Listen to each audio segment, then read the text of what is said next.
इधर ओमिक्रॉन से लॉकडाउन लगाने वाला पहला देश नीदरलैंड बन गया है। 14 जनवरी तक नीदरलैंड में सख्त लॉकडाउन लगा दिया गया है।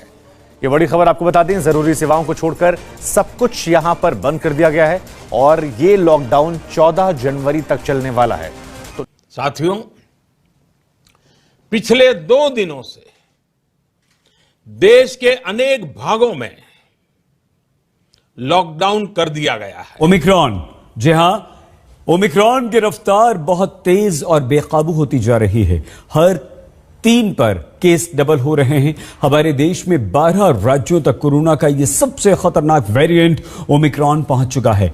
ऐसे में सावधानी बहुत जरूरी है। 14 दिसंबर 12 केस, 15 दिसंबर 12 केस, 16 दिसंबर 14 केस, 17 दिसंबर 26 केस, 18 दिसंबर 30 केस। यानी 5 दिनों में ओमिक्रॉन के केस 2.5 गुना बढ़ गए। और याद रखिए, ये एक ऐसा वेरिएंट है जो दिन दूना रात चौगुना बढ़ता है। बढ़ना शुरू हो जाए तो बढ़ता ही चला जाता है, क्योंकि ओमिक्रॉन भारत में कोरोना की तीसरी लहर लाने की क्षमता रखता है। और हम ऐसा इसलिए कह रहे हैं कि ओमिक्रॉन पूरे देश में पैर पसार रहा है।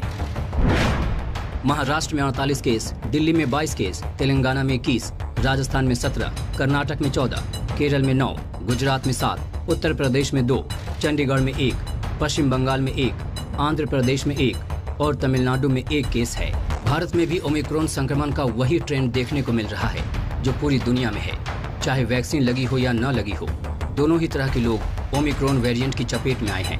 अमेरिका से मुंबई आया 29 साल का एक शख्स ओमिक्रॉन पॉजिटिव निकला है। उसे फाइजर की कोरोना वैक्सीन की 3 डोज लगी है। दिल्ली में मिले ओमिक्रॉन वेरिएंट के 22 में से 18 मरीज कोरोना वैक्सीन की 2 डोज लगवा चुके थे, जबकि 2 मरीजों ने 1 डोज लगवाया था। भारत में अब तक ओमिक्रॉन के जितने केस मिले हैं, उनमें ज्यादातर ने वैक्सीन की 2 डोज लगवा ली थी।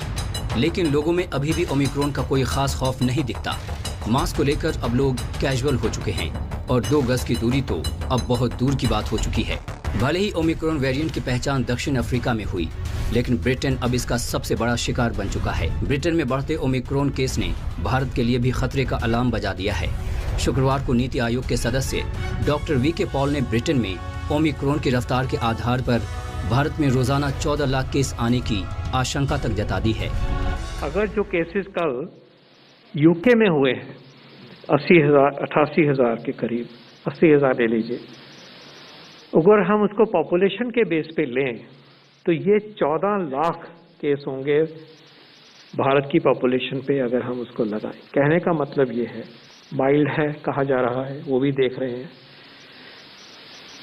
हॉस्पिटल्स का अभी इतना हेल्थ सिस्टम पे प्रेशर नहीं है, वो भी हम देख रहे हैं। लेकिन ये सब कुछ एक इमर्जिंग सिनेरियो है, कहाँ जाएगा कहना मुश्किल है, अनएक्सपेक्टेड सिनेरियो। एक तो मौजूदा वैक्सीन की 2 डोज बेहद कम कारगर साबित हो रही हैं। दूसरा, बूस्टर डोज भी ओमिक्रॉन को रोकने में बहुत ज्यादा सफल नहीं हो पा रही है।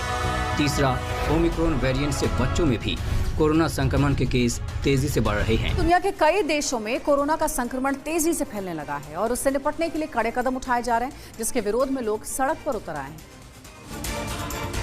फ्रांस की राजधानी पेरिस में कल बड़ी संख्या में लोग इकट्ठा हुए और नए कोविड प्रतिबंधों पर नाराजगी जताई। फ्रांस सरकार ने बढ़ते संक्रमण को देखते हुए सार्वजनिक जगहों पर एंट्री के लिए वैक्सीनेशन अनिवार्य कर दिया है। ओमिक्रॉन संक्रमण रोकने के लिए ब्रिटेन में 2 हफ्तों का लॉकडाउन लग सकता है। इस बीच लंदन में कल यूनाइटेड फॉर फ्रीडम मार्च में करीब 5,000 लोगों ने हिस्सा लिया और कोविड प्रतिबंधों पर गुस्सा जाहिर किया। वहीं ऑस्ट्रेलिया के मेलबोर्न की तस्वीर भी इससे अलग नहीं थी। कोविड वैक्सीनेशन जरूरी किए जाने के विरोध में हजारों लोगों ने सरकार के खिलाफ रैली निकाली।